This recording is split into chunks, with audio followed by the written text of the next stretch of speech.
Hi everyone, I hope you all are doing well. So today we are going to discuss some important questions of BEGG 174 जो कि आपके जून examination के लिए बहुत ही ज़्यादा इम्पॉर्टेंट होने वाला है। अगर आपने अभी तक गेस्ट पेपर परचेस नहीं किया है तो आप हमारी डिस्क्रिप्शन बॉक्स में दिया हुआ लिंक पे क्लिक करके हमारी वेबसाइट shop.hindustanknowledge.com पे जाकर आप परचेस कर सकते हो। यहाँ पर आकर आपको सर्च बटन पे आपका जो भी सब्जेक्ट कोड है, फॉर एग्ज़ाम्पल BEGG 174, इस पर क्लिक करके बाय नाउ करके आप परचेस कर सकते हो। आपका जो भी क्वेरीज़ है डिस्क्रिप्शन बॉक्स में व्हाट्सअप नंबर दिया गया है, आप उस पर कॉल भी कर सकते हो, व्हाट्सअप कर सकते हो। आज हम लोग BEGG 174 की कुछ इम्पॉर्टेंट टॉपिक्स के ऊपर बात करेंगे। The first question is how does a writer structure a poem. एक राइटर एक पोएम को स्ट्रक्चर कैसे करते हैं, मतलब एक पोएम को कैसे लिखा जाता है, राइटर कैसे उसको लिखते हैं। Discuss by explaining how to begin a poem, poem को कैसे स्टार्ट करना है। Take it to a climax, climax पे इसको कैसे लेकर जाना है। क्लाइमैक्स मतलब the most important part in a poem, ठीक है। And bring it to a plausible end, plausible मतलब बिलीवेबल, एक एंड देना है आपको, बिलीवेबल एक एंड देना है। Writing a poem is not only about using beautiful words, it is also about arranging ideas in a meaningful order. एक poem लिखना सिर्फ ब्यूटीफुल वर्ड्स का यूज़ नहीं होता है, आपको आपके आइडियाज़ को इन अ मीनिंगफुल ऑर्डर अरेंज करना पड़ता है। A well structured poem has a clear beginning, middle and and. एक वेल स्ट्रक्चर्ड पोएम मतलब एक क्लियर बिगिनिंग रहता है, एक मिडिल रहता है एंड एक एंड रहता है। Just like a story, a poem usually starts with an introduction, builds up to a climax and ends in a satisfying and believable way. जैसे एक स्टोरी बनता है, एक पोएम स्टार्ट होता है इंट्रोडक्शन से, फिर वो क्लाइमैक्स तक जाता है, मतलब the most important part in a poem, फिर ends in a satisfying and believable way पे एंड हो जाता है। How to begin a poem, एक पोएम को कैसे स्टार्ट करते हैं। The beginning of a poem is very important. Why it is important? Because it catches the readers attention. A strong opening makes the reader curious and interested. अगर beginning अगर strong होगा तो वो reader को curious करेगा, वो और भी क्यूरियस होंगे कि आगे स्टोरी में आगे क्या हो रहा है। A poet can begin a poem in different ways. एक पोएट पोएम को स्टार्ट कर सकते हैं बहुत तरीक़ों से, जैसे कि by describing a scene from nature such as sunrise और अ स्टॉर्म। वो नेचर का एक सीन डिस्क्राइब करते हुए स्टार्ट कर सकते। By expressing a strong emotion like love, sadness और anger, by asking a question, एक क्वेश्चन पूछ करके। By presenting an unusual image और आइडिया, एक अनयूजुअल इमेज और आइडिया को प्रेजेंट करके भी वो बिगिन कर सकते पोएम को। The first few lines should introduce the main theme of the or feeling of the poem. पहले का जो लाइन्स है, इंट्रोडक्शन का जो लाइन्स है, वो मेन थीम और आइडिया बताता है पोएम का। For example, if the poem is about loneliness, अगर पोएम अगर लोनलीनेस के बारे में अगर बोल रहा है तो ओपनिंग क्या होगा। द ओपनिंग लाइन्स में डिस्क्राइब अ क्वाइट नाइट और एन एम्प्टी रोड। ओपनिंग का जो लाइन है वो डिस्क्राइब करेगा एक शांत रात, एक एम्प्टी रोड को। The tone happy, serious and thoughtful etc should also be clear from the beginning. Beginning से ही जो टोन है, पोएम का जो टोन है वो बिगिनिंग से ही क्लियर होना चाहिए। This helps the reader understand what to expect. ये रीडर को हेल्प करता है समझने में। नेक्स्ट क्या है, developing the poem the middle part. पहले इंट्रोडक्शन हो गया, मतलब मेन थीम हो गया, अभी आपको पोएम का जो स्टोरी है उसको डेवलप करना है, मतलब middle part. After the introduction the poem moves to the middle section. Introduction के बाद पोएम मूव होता है मिडिल सेक्शन में। This is where the main idea develops. यहाँ पर ही मेन आइडिया डेवलप होता है। The poet adds more details, images and emotion. Introduction में मेन थीम बता दिया, मेन आइडिया बता दिया पोएम का। मिडिल पार्ट में वो और भी डिटेल्स में बताता है, इमेजेस का यूज़ करते, इमोशंस बताता है। The middle part builds interest and depends the meaning. Middle part interest build करता है एंड मीनिंग को डिपेंड करता है। इस पार्ट में, in this part the writer may use figures of speech. Figures of speech का यूज़ करते, like simile, metaphor, personification. Simile, metaphor, personification क्या होता है? What is simile? Simile is comparison between two different things using as or like. For example, she is as cool as cucumber। ठीक है, ये है simile, compare कर रहे, cucumber जैसा कूल है वो। मेटाफोर क्या है? What is metaphor? Comparison between two different things but not using as और लाइक। ठीक है, for example, he is a rock. He is a rock, इसका मतलब क्या है? ही इज स्ट्रॉन्ग और स्टेडी। ये एक मेटाफोर है, ही इज अ रॉक। इसको ही मैं अगर सिमिली में कन्वर्ट करूँगी तो ये हो जाएगा, ही stands like a rock। Okay, ये हुआ मेटाफोर। नेक्स्ट है पर्सनिफिकेशन। पर्सनिफिकेशन क्या है? What is personification? इसका एक कॉमन एक एग्जाम्पल है, टाइम फ्लाइज।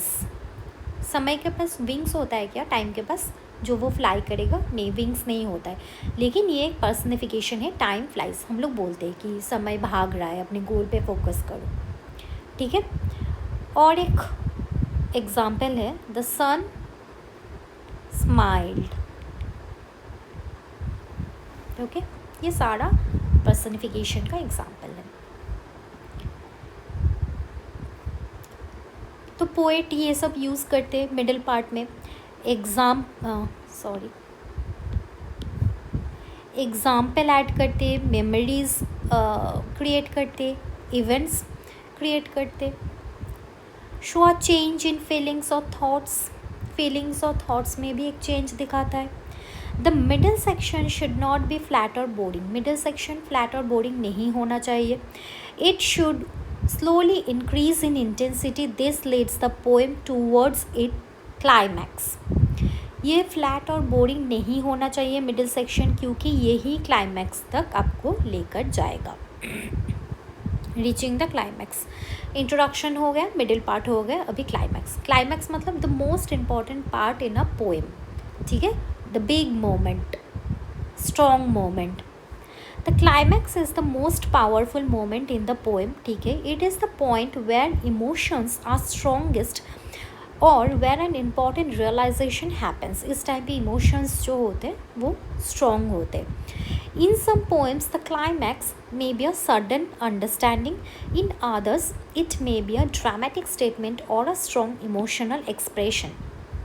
कुछ poems में एक सडन क्लाइमैक्स हो सकता है और कुछ पोएम्स में एक ड्रामेटिक स्टेटमेंट हो सकता है। For example, in a poem about struggle. Struggle के बारे में एक पोएम स्ट्रगल के बारे में बोल रहा है। द क्लाइमैक्स में come when the speaker finally finds hope और करेज। क्लाइमैक्स तभी आएगा जब स्पीकर होप ढूंढ पाएंगे। The lines at this stage are often short, strong and full of feeling। इस टाइम पे जो लाइन्स होता है वो शॉर्ट होता है, स्ट्रॉन्ग होता है एंड फीलिंग्स रहता है लाइन्स में। The climax gives the poem energy and impact. Climax ही पोएम को एक एनर्जी देता है। नेक्स्ट है bringing the poem to a plausible end, मतलब एंडिंग हो रहा है। The ending of a poem should feel natural and meaningful. Poem का जो एंडिंग है वो नेचुरल लगना चाहिए, मीनिंगफुल होना चाहिए। It should not seem forced और इनकम्प्लीट। देखकर ये समझ में नहीं आना चाहिए कि ये इनकम्प्लीट है या फिर फोर्सफुली इसको ख़त्म किया जा रहा है। अ गुड एंडिंग में, एक अच्छा एंडिंग मतलब समराइज द मेन आइडिया को समराइज कर दो, इन ब्रीफ बता दो। ऑफर अ फाइनल थॉट और रिफ्लेक्शन, एक फाइनल थॉट और रिफ्लेक्शन प्रोवाइड कर दो। Leave the reader with a strong image, reader को एक स्ट्रॉन्ग इमेज छोड़ दो रीडर के ऊपर। प्रोवाइड अ ट्विस्ट और सरप्राइज, एक ट्विस्ट और सरप्राइज भी दे सकते हो। The conclusion should connect with the beginning in some way. Conclusion and beginning के बीच कनेक्शन होना चाहिए। It may return to the first image और emotion with deeper understanding. First जो इंट्रोडक्शन में जो मेन थीम के बारे में बोला गया था उसके साथ एंडिंग का, कंक्लूशन का एक अंडरस्टैंडिंग होना चाहिए, एक कनेक्शन होना चाहिए, but with deeper understanding. The ending does not always have to solve everything, but it should give a sense of closure. Ending मतलब ये नहीं है कि हमेशा ये सब कुछ सॉल्व कर देगा, लेकिन ये एक क्लोजर देना चाहिए। Conclusion.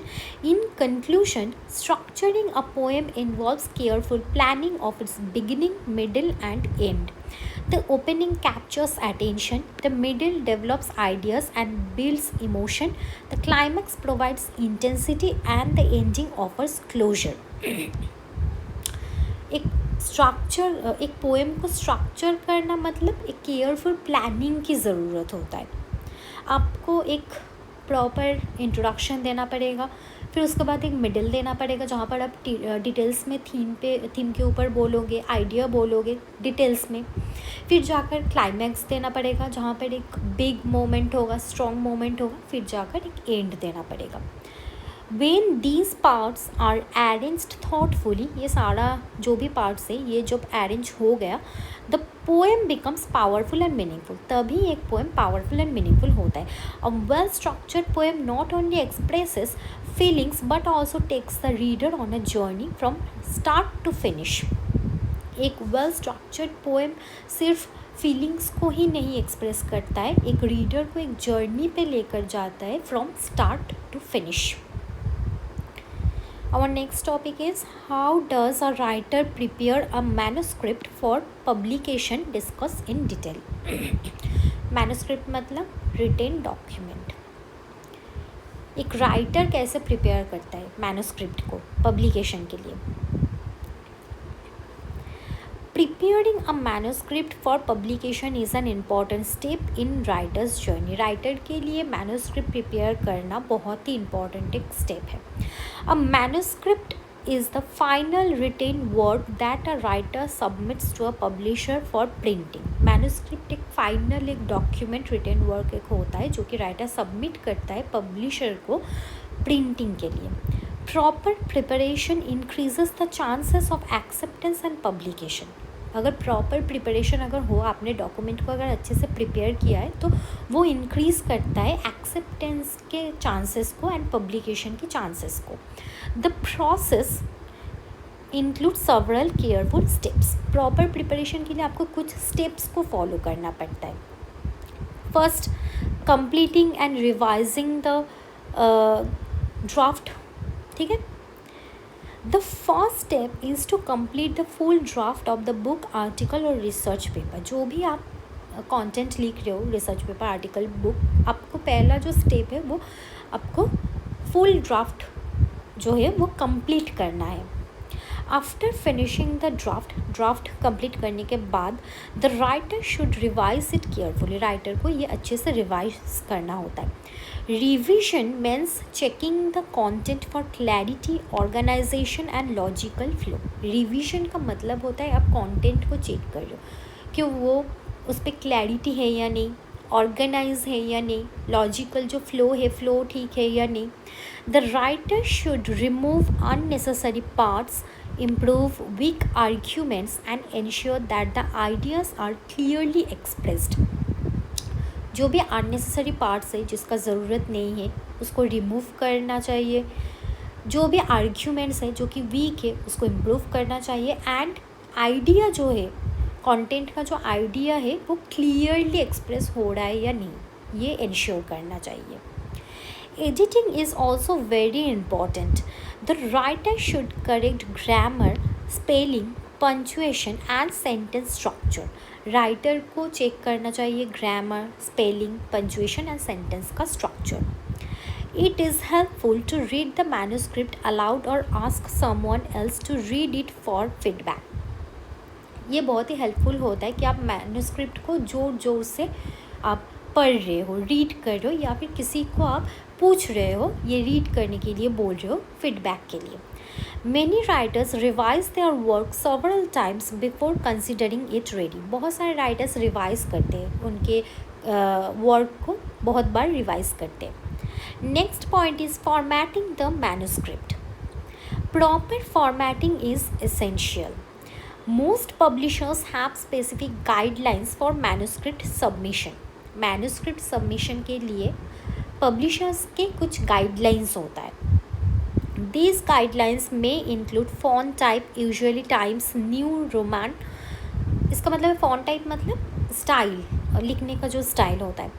Font size 12 point, double spacing, proper margins and page numbers. The manuscript should have a clear title page.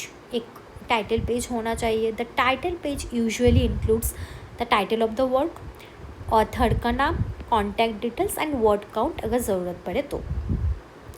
Chapters should begin on new pages. Chapter जब स्टार्ट हो तो न्यू पेजेस से स्टार्ट हो. Headings and subheadings का use करना है throughout the manuscript. Next point is preparing supporting materials.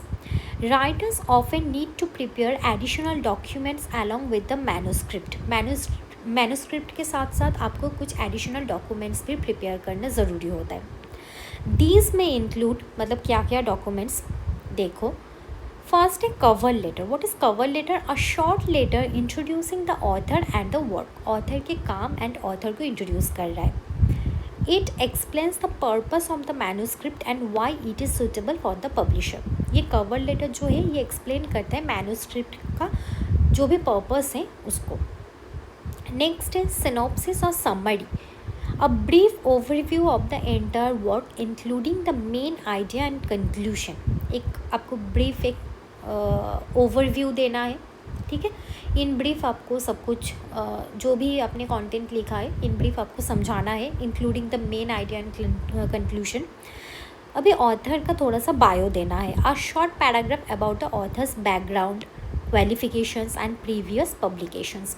Next है table of contents, specially for non fiction books. Table of contents मतलब chapter wise page number जो लिखा हुआ रहता है. These materials help the publisher understand the manuscript better. ये सारा जो materials है ये help करता है manuscript को अच्छे से समझने के लिए. Next point is checking copyright and permissions. If the writer has used quotations, images or other materials from different sources, permission may be required. Permission चाहिए अगर आप अलग अलग जगहों से अगर आप quotations ले रहे हो, images ले रहे हो. The writer must ensure that all borrowed material is properly cited. This protects the writer from legal problems. Legal problems से बचने के लिए आपने जो भी जहाँ से भी आपने रेफरेंस लिया है आपको वो देना पड़ेगा, ठीक है, नहीं तो कॉपीराइट आ जाता है. Next choosing the right publisher. Before submission the writer should research publishers carefully. Some publishers specialize in academic books, some in fiction and others in children's literature. जब भी आप पब्लिशर चूज़ करोगे तो आपको बहुत केयरफुल होना पड़ेगा राइटर को. क्यों? क्योंकि कुछ पब्लिशर्स स्पेशलाइज होते हैं एकेडमिक बुक्स में, कुछ फिक्शन में, कुछ चिल्ड्रंस लिटरेचर में. The manuscript should match the publishers interest. Many publishers provide submission guidelines on their website. कुछ publishers उनके जो वेबसाइट्स है वहाँ पर सबमिशन गाइडलाइंस भी प्रोवाइड करते हैं। नेक्स्ट है final review and submission. Before sending the manuscript को भेजने से पहले the writer should do a final review.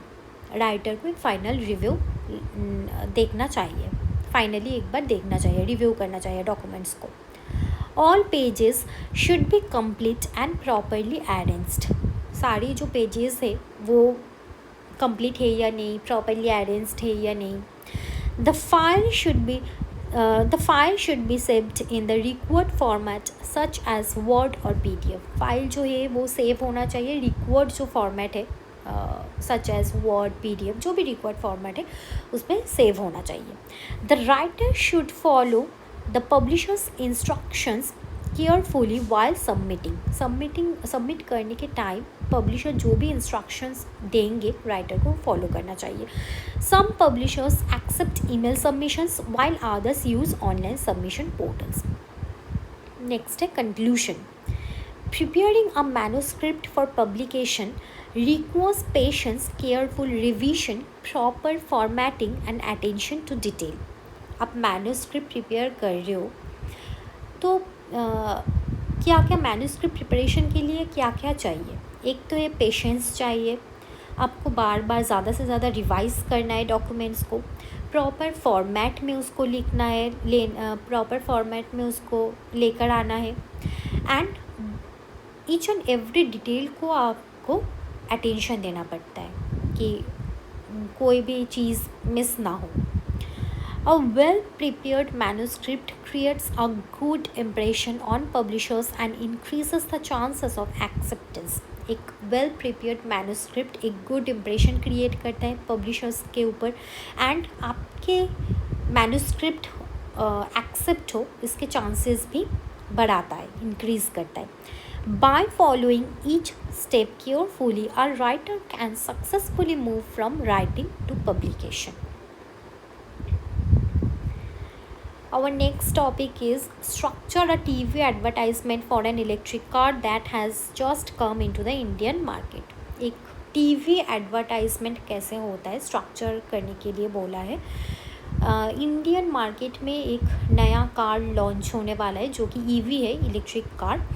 तो उसका एडवर्टाइजमेंट कैसा होगा वही स्ट्रक्चर करने के लिए बोला है। सो title should be drive the future today. Okay, अब ये एडवर्टाइजमेंट में पहले एक सीन होता है, ओपनिंग सीन। ओपनिंग सीन में क्या होता है देखो, the advertisement begins with a beautiful sunrise over the city of new Delhi. Opening scene में क्या हो रहा है कि स्टार्ट हो रहा है न्यू दिल्ली में सुंदर सा एक morning, beautiful sunrise. The roads are slowly getting busy, roads busy होता जा रहा है, ट्रैफिक बढ़ रहा है, noise and smoke coming out from traditional petrol and diesel vehicles, and smoke coming out, traditional जो भी पेट्रोल एंड डीजल व्हीकल्स है वहाँ से स्मोक आ रहा है। The background music is soft, background में जो म्यूज़िक चल रहा है वो बहुत सॉफ्ट है बट स्लाइटली सीरियस। क्यों सीरियस है? शोइंग कंसर्न अबाउट पोल्यूशन की वजह से कंसर्न है।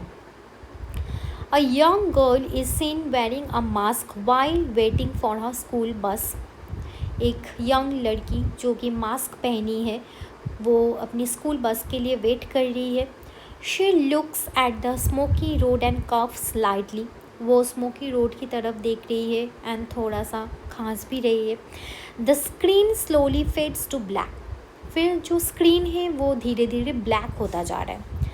A voice over says in a calm but strong voice, क्या बोल रहा है देखो, India is changing, it's time for a cleaner and smarter future. India change हो रहा है, अभी टाइम है क्लीनर एंड स्मार्टर फ्यूचर के लिए। हो गया, ओपनिंग सीन ख़त्म हो गया, प्रॉब्लम बता दिया कि ये प्रॉब्लम है। अभी सल्यूशन क्या है? Electric car. Introduction of the car. Suddenly bright and energetic music starts playing. पहले तो सॉफ्ट एक म्यूज़िक बज रहा था, अभी एक ब्राइट एनर्जेटिक म्यूज़िक बज रहा है। The screen lights up and the new electric car is shown driving smoothly on an empty road. एक electric car smoothly empty road पे चल रहा है। The car look stylish, modern, attractive. Car जो है वो स्टाइलिश है, मॉडर्न है एंड एट्रैक्टिव है। It move silently, electric car है तो कोई आवाज़ भी नहीं होता है। शोइंग इट स्मूथ परफॉर्मेंस, एक स्मूथ परफॉर्मेंस भी दिखा रहा है।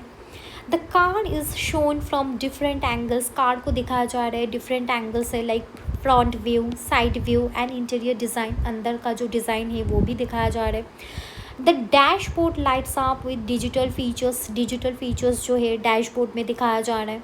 A family is seen sitting happily inside the car, car के अंदर एक फैमिली बहुत हैप्पीली बैठे हैं। The young girl from the first scene is now smiling without a mask. Opening scene में दिखाया गया था कि वो यंग गर्ल मास्क पहनी हुई है क्योंकि पोल्यूशन है बहुत ज़्यादा, लेकिन अभी दिखा जा रहा है वो स्माइल कर रही है एंड मास्क भी नहीं पहनी है। द वॉइस ओवर सेज, क्या बोल रहा है देखो, presenting the all new, car का नाम जो भी है टाटा महिंद्रा जो भी है कार का नाम, presenting the all new car name, India smart electric car, zero pollution, zero noise and maximum performance. Performance जो है हाई परफॉर्मेंस है, पोल्यूशन ज़ीरो है, नॉइज़ ज़ीरो है। हो गया। अभी फ़ीचर बोलेगा कार का, जो भी फीचर्स है कार खरीदने के बाद आपको जो बेनिफिट्स मिलेगा। The advertisement now focuses on the main features of the car. First feature क्या है, low battery range, long battery range, drive up to 400 kilometres on a single charge, एक बार आप चार्ज करोगे 400 किलोमीटर्स तक वो चलेगा। Fast charging, charge up to 80% in just 40 minutes, 40 minutes के अंदर ही ये 80% चार्ज हो जाएगा। Smart technology, touch screen display, GPS navigation and mobile app control, mobile से आप कंट्रोल कर सकते हो मोबाइल ऐप के थ्रू, जीपीएस है, डिस्प्ले जो है वो टच स्क्रीन है। नेक्स्ट है affordable running cost, save money every day, क्योंकि वो सिंगल चार्ज में ही 400 किलोमीटर्स तक जाएगा तो आपको ज़्यादा चार्जिंग की भी नीड नहीं पड़ेगी। Short text appears on the screen highlighting each feature clearly, ये जो फीचर है इस फीचर को हाईलाइट कर रहा है एक स्क्रीन पे। The car is shown being charged at a home charging point and also at a public charging station. Car जो है दिखाया जा रहा है कि घर पे भी आप चार्ज कर सकते हो और पब्लिक चार्जिंग स्टेशन पे भी चार्ज करवा सकते हो। Voice over ads, no petrol no diesel just pure electric power. अभी क्या हो रहा है, इमोशनल कनेक्शन बनाया जा रहा है।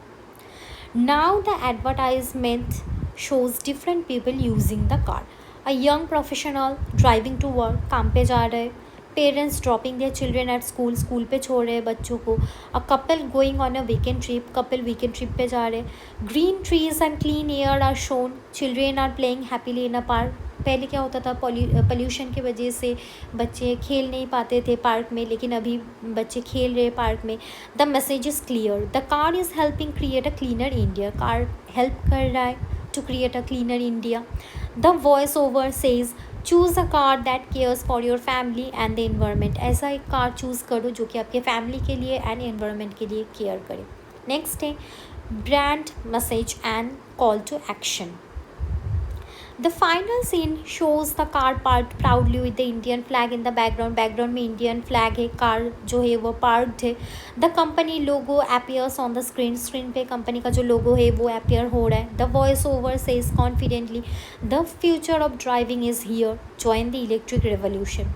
इलेक्ट्रिक रेवोल्यूशन को मतलब इलेक्ट्रिक व्हीकल खरीदने के लिए बोल रहा है। On the screen text appears, book your test drive today, अभी के अभी टेस्ट ड्राइव बुक करो आज, available now across India. The advertisement ends with a catchy slogan, एक स्लोगन के साथ वो एड एंड हुआ। कार नेम, जो भी कार का नाम है, drive smart drive green. Soft जो म्यूज़िक बज रहा था वो फेड आउट हो गया, leaving a positive and hopeful feeling. This TV advertisement uses emotion, information and modern visuals to attract Indian customers. It highlights the problem of pollution and presents the electric car as a smart and responsible solution. पहले देखो, ये जो TV advertisement होता है ये आपकी emotion को use करते, इंफॉर्मेशन यूज़ करते हैं, मॉडर्न विजुअल अट्रैक्ट करने के लिए। इंडियन कस्टमर्स को अट्रैक्ट करने के लिए। ये पहले हाईलाइट करता है प्रॉब्लम को। जब देखो पोल्यूशन एक प्रॉब्लम है तो इसका एक सल्यूशन ढूंढना है। तो सल्यूशन क्या है? पोल्यूशन का सल्यूशन यही है कि पेट्रोल एंड डीजल कार को कम करो एंड इलेक्ट्रिक कार बाय करो। The simple message, strong visuals and clear benefits make the advertisement effective and memorable। ये जो सिंपल जो है मैसेज है, जो आप देख रहे हो, स्ट्रॉन्ग विजुअल्स है, क्लियर जो बेनिफिट्स है, जो आपको बेनिफिट्स मिल रहा है, वो एडवर्टाइजमेंट को और भी ज़्यादा इफेक्टिव एंड मेमोरेबल करता है, बनाता है। Our next topic is what is new media and how has it opened new windows of opportunities for everyone discuss। New media क्या है एंड इसने सबके लिए क्या क्या अपॉर्चुनिटीज़ न्यू मीडिया ने लेकर आया। New media, what is new media? New media refers to a modern forms of communication that use digital technology and the internet. New media मतलब न्यू मीडिया एक मॉडर्न फॉर्म्स ऑफ कम्युनिकेशन है जो use करता है digital technology and internet को। It is different from traditional media like newspapers, radio and television. ये traditional जो media होता था पहले, न्यूज़पेपर जहाँ पर न्यूज़ पढ़ते थे, रेडियो न्यूज़ सुनते थे एंड टेलीविज़न, ये सबसे अलग है। क्या अलग है? New media includes social networking sites like Facebook, Instagram and Twitter, video sharing platforms like YouTube, blogs, websites, podcast and mobile application। New media मतलब यही है, Facebook, Instagram, Twitter, video sharing platform like YouTube, blogs, यही है new media. These platforms allow people not only to receive information but also to create and share their own content easily। ये जो media है, new media, ये people को allow करता है कि आप खुद अपने ओपिनियन रख सको। सिर्फ आप इंफॉर्मेशन रिसीव नहीं कर रहे हो, आप खुद का कंटेंट, खुद का आप इंफॉर्मेशन भी आप शेयर कर रहे हो, खुद का ओपिनियन भी आप शेयर कर रहे हो। The growth of new media became possible because of the internet, smartphones and computers। Computer, smartphone and internet की वजह से ही न्यू मीडिया का ग्रोथ पॉसिबल हुआ। Today anyone with an internet connection can communicate with people across the world। आप कहीं भी बैठ के आप किसी भी देश की लोगों के साथ कम्युनिकेट कर सकते हो। New media is interactive, fast and accessible. Unlike traditional media where communication is mostly one way, new media allows two-way communication। पहले क्या होता था? न्यूज़पेपर के थ्रू वन वे कम्युनिकेशन होता था, पब्लिशर जो पब्लिश करते थे हम लोग वो रीड करते थे। लेकिन न्यू मीडिया के थ्रू क्या हो रहा है कि न्यू मीडिया में कुछ आप इंफॉर्मेशन देख रहे हो, सुन रहे हो एंड आप उस पर खुद का ओपिनियन भी रख रहे हो। So it is basically a two way communication. People can comment, like, share and express their opinions freely. यहाँ पर पीपल कॉमेंट कर सकते हैं, लोग लाइक कर सकते हैं, शेयर कर सकते हैं।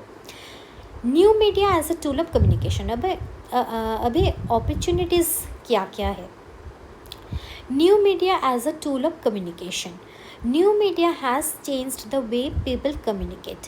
Earlier information was controlled by big media companies। पहले क्या होता था? जो big media companies है वो लोग ही information को control करते थे। लेकिन अभी now individuals can share their ideas, thoughts and creativity directly with the public। लेकिन अभी एक इंडिविजुअल मतलब आप लोग खुद अपने आइडिया, थॉट्स, क्रिएटिविटी को शेयर कर सकते हो लोगों के साथ। News spreads very quickly through social media platforms. News बहुत जल्दी स्प्रेड हो जाता है।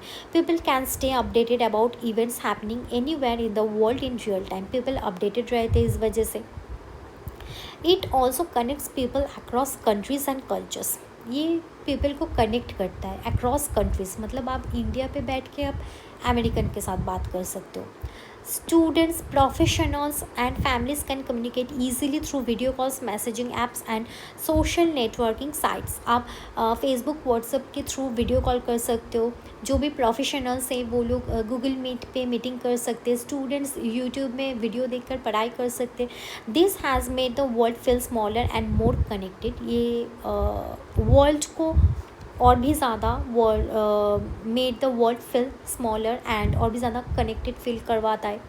नेक्स्ट जो अपॉर्चुनिटी है वो है economic opportunities. New media has created many new job opportunities, बहुत सारे जॉब अपॉर्चुनिटीज़ क्रिएट किया है न्यू मीडिया ने। Many people earn money by creating content on platforms like YouTube और Instagram। बहुत सारे ऐसे content creator हैं जो लोग earn कर रहे through YouTube and Instagram। Influencers, bloggers, digital marketers and online entrepreneurs are new career options that did not exist before। पहले ये सब exist नहीं होता था, bloggers, digital marketers, entrepreneurs, लेकिन अभी ये सब exist होता है। Small businesses and startups can promote their products online at low cost। Low cost पे वो लोग अपने प्रोडक्ट्स को प्रमोट कर सकते हैं, उनको कोई ज़रूरत नहीं है न्यूज़पेपर में ऐड देना। They do not need large advertisements on television और newspapers. Through social media marketing even a small shop can reach customers across the country और वर्ल्ड। एक छोटा एक दुकान भी कस्टमर के साथ मतलब अक्रॉस द कंट्री और वर्ल्ड वो कस्टमर के पास पहुंच सकते हैं through social media marketing. Online shopping websites have also made buying and selling easier. Freelancers can now work from home and offer services such as graphic design, writing, video editing and programming through online platforms। बहुत सारे ऐसे apps हैं जो कि freelancing apps हैं, उसके through freelancers घर पे बैठ के काम कर सकते हैं, like graphic design, writing, video editing, programming. This has increased employment opportunity specially for young people. अभी क्या है, educational opportunities. New media has greatly improved education sector को भी इम्प्रूव किया है। Students can access online classes, students घर पे बैठ कर ऑनलाइन क्लास कर रहे, tutorials, e books and educational videos. Platforms like YouTube and online learning websites provide free knowledge to everyone. YouTube से ही आप पढ़ सकते हो फ्री में, वो भी। ड्यूरिंग द कोविड-19 पैंडेमिक के टाइम पे online education become very important. Online education बहुत ही ज़्यादा इंपॉर्टेंट हो चुका है। Students can learn new skills such as coding, language learning and digital marketing from home. घर पे बैठ के स्टूडेंट कोडिंग सीख रहे हैं, डिजिटल मार्केटिंग सीख रहे हैं। Teachers can also share study materials and interact with students easily. Next opportunity क्या है, social and political awareness. New media has given people a strong voice. Individuals can express their opinions on social, political and environmental issues। ठीक है, social movements and campaigns often start online and gain support quickly. जो भी movements campaigns जो भी होता है वो पहले ऑनलाइन स्टार्ट होता है, फिर उसको थ्रू ऑनलाइन जल्दी सपोर्ट मिलता है। This increases awareness and encourages participation in democratic processes। People can also raise funds for social causes through online platforms। Crowdfunding has helped many individuals and organizations। Crowdfunding के वजह से बहुत लोगों को बहुत हेल्प मिला, ऑर्गेनाइजेशन को बहुत हेल्प मिला। Conclusion। In conclusion, new media is a powerful digital communication system that has opened many new windows of opportunity for everyone। सब लोगों के लिए खूब सारा अपॉर्चुनिटीज़ लेकर आए न्यू मीडिया, जो कि एक पावरफुल डिजिटल कम्युनिकेशन सिस्टम है। इट हैज़ इम्प्रूव्ड कम्युनिकेशन को इम्प्रूव किया, क्रिएटेड जॉब अपॉर्चुनिटीज़ क्रिएट किया, एक्सपैंडेड एजुकेशन सेक्टर को एक्सपैंड किया and strengthen social awareness. Although it has some challenges, लेकिन इसमें भी कुछ चैलेंजेस है, लाइक मिस इन्फॉर्मेशन। अब कुछ भी नई चीज़ आए मार्केट पे, कोई भी नई चीज़ आए, चाहे वो टेक्नोलॉजी हो, एआई हो, कुछ भी हो। एआई जैसे कि एआई में भी कुछ एडवांटेजेस डिसएडवांटेजेस रहता है, तो इसमें भी कुछ एडवांटेजेस भी है, डिसएडवांटेजेस भी है, लेकिन एडवांटेजेस इतना ज़्यादा है कि डिसएडवांटेजेस उतना ध्यान नहीं देना पड़ता है डिसएडवांटेजेस में। So its benefits are much greater.